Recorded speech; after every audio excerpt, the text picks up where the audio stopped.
Topic A tonight, President Hosni Mubarak tries to quell the rebellion in his nation. But I ask this, was the unrest in Egypt a correction excuse for investors to sell stocks here? And how far will the fear trade carry gold and oil upwards? Minutes ago, President Obama made a statement urging the Egyptian government to institute social and economic reforms. Recall that the Egyptian turmoil started over massive food price hikes and a youth revolt over an authoritarian government. So the provocative question that must be asked, was Ben Bernanke's massive overproduction of dollars that led to a 36% jump in worldwide food commodities, does that make him partially to blame for all this unrest? We have a big show tonight, and we're going to get to our extensive panel of experts in markets and international policy in just a moment to dig in on all this. But first up, let's go straight to the president's comments on Egypt. CNBC's John Harwood joins us now from Washington with the details. Hello, John. Hello, Larry. It's been a long day and night of unrest and chaos in Egypt. It's shaken not only that country, but also financial markets and the rest of the world. Tens of thousands of protesters have taken to the street in what they call a day of wrath, and nothing has stopped them, not pulling the plug on the internet, not a curfew, not the armed response from police, and later the army. Now, just a short time ago, President Hosni Mubarak, who's held power for 30 years, went on television to address the Egyptian people.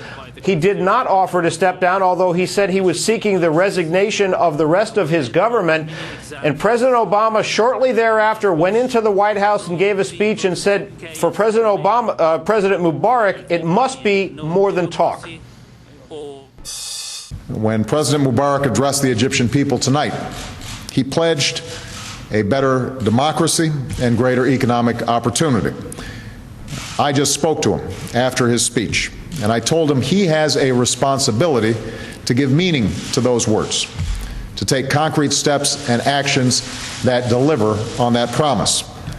Violence will not address the grievances of the Egyptian people, and suppressing ideas never succeeds in making them go away.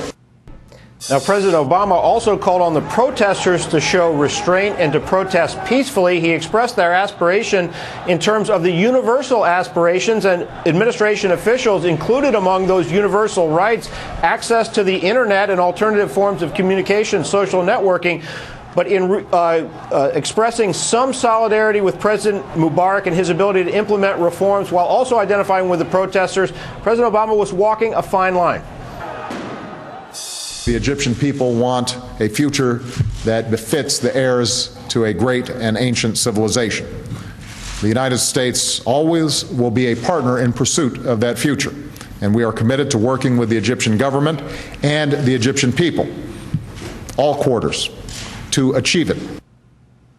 Now, President Obama has worked somewhat more closely with President Mubarak than President Bush did. President Bush, of course, had his democracy and freedom agenda and was pushing harder for change. But you could see the signs of change today from President Obama when administration officials came out and said they were reconsidering and reviewing U.S. aid to Egypt. Egypt, of course, Larry, as you know, is the second biggest recipient of U.S. aid, $1.5 billion a year. John, that's a key point. Let me just pick up on that, get your thought. Did President Obama put the screws a bit to Mubarak? Well, I think he did somewhat, but he did not, in effect, throw Mubarak overboard as some of the protesters would have wanted to see. We'll see whether that prodding can actually produce the concrete steps that the President Obama said need to be taken. But by saying that he was going to give President Mubarak a chance to translate his words into action, he's trying to give a little bit more time to that leader. And the other side of the same coin, did President Obama tilt towards what people hope is a pro-democracy youth unrest movement? Well, he's certainly tilting more than the administration has so far, not as much as some protesters in Egypt, as well as some activists in the United States would like to see. All right, John Harwood, thank you very much. We appreciate the update. Here now is CNBC contributor John Kilduff. He's a partner with Again Capital, Jim Lacamp of Macroportfolio Advisors, and Jim Iuorio of TJM Institutional Services, an options action contributor. Jim Iuorio, let me begin with you. The fear trade brought gold and oil up. Both have been falling quite a bit. Let me ask you about the gold trading. Were you long gold today? Are you jumping on that bandwagon? Do you believe that this Egyptian thing is going to drive the market? Well, yes, I was long gold going into it. And the second I saw the news headlines this morning of a military in Suez, I bought more gold and I sold out of my EEM, which is the Emerging Markets ETF. I think every once in a while, the market globally has to be reminded of where gold falls in your portfolio. And everything seemed great up until today, where we realized there's unrest out there. You asked the question at the beginning of your show, is our country partially responsible, is the chairman partially responsible for sending inflation to the emerging market world? And the answer has to be yes. The QE started out as a policy to fight deflation. It morphed into this policy tool to be kind of used against China. The second we realized that we were importing inflation to them and they were squirming a little bit, we started to enjoy it. But now we realize the power of this, and there's collateral damage throughout the emerging market world, and that's a problem.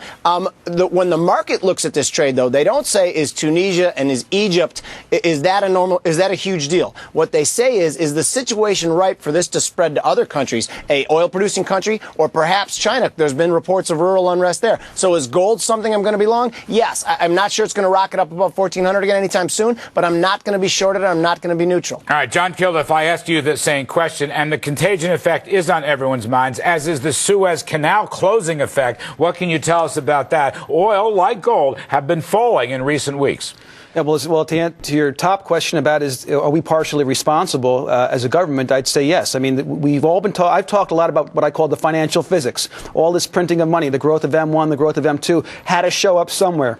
The place where it has no quarter is in the commodity space. That's the good old-fashioned check on these sorts of activities. The services industry, these other industries, they can absorb a lot of these costs. Not at the farm belt and not at the oil well. The biggest problem we have here is that this is going to inject the security premium right back into oil prices, because if Egypt does not go to Mohammed al-Baradei and instead goes to the Muslim Brotherhood, the neighborhood just changed horribly for Israel. How high can oil run? If, let's say, this is contained and it does not spread to Iran or Saudi Arabia, I have no idea. We're going to have foreign policy experts on in a few moments. But if it is contained and if the Suez Canal is not stopped out, what does that mean for oil prices? Is this a false rally in your judgment? It would be a false rally in my judgment. This is a one-off event risk. This is precisely why event risk hedge funds will position themselves long quite a bit and regularly in oil for these kinds of headlines, these kinds of developments that seem to come out of left field. Jim Lacamp, the hardest hit market today was NASDAQ, down about 2.5%. For the life of me, I don't really see the connection between Egypt and the NASDAQ, and therefore I ask you, was this an overdue correction coming anyway, and did Egypt supply the excuse?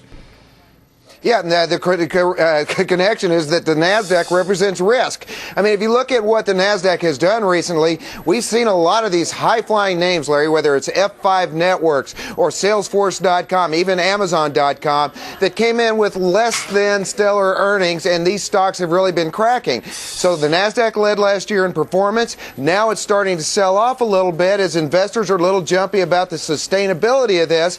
And any event, whether it's spreads in bonds in Spain or in Western Europe or even in Japan or something like this that says you better take risk off the table, couples with these earnings misses, and now you have investors saying, you know what, I'm going to reel back in a little bit and take less risk. All right, gentlemen, stay with me. We're going to come back in just a few moments. However, joining us now, live from Davos, Switzerland, we have Dan Senor, Senior Fellow for Middle East Studies at the Council on Foreign Relations, and Dan Garay, former Defense Department official and Vice President of the Lexington Institute. Welcome. Dan Senor, let me start with you.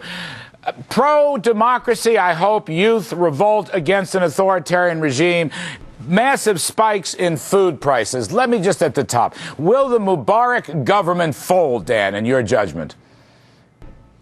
I don't think the Mubarak government will survive this. Now, whether or not they fold is a separate question. The issue here is whether or not I think Washington is going to put sufficient pressure at this point and the international community on the Mubarak government to move to elections.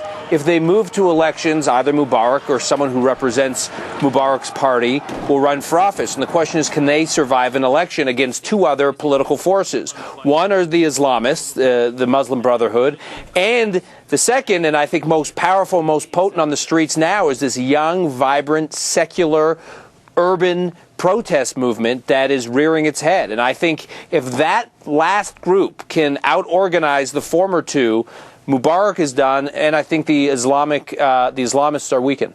All right, Dan Garay, I want you to weigh in on the same question, but I want to add this point.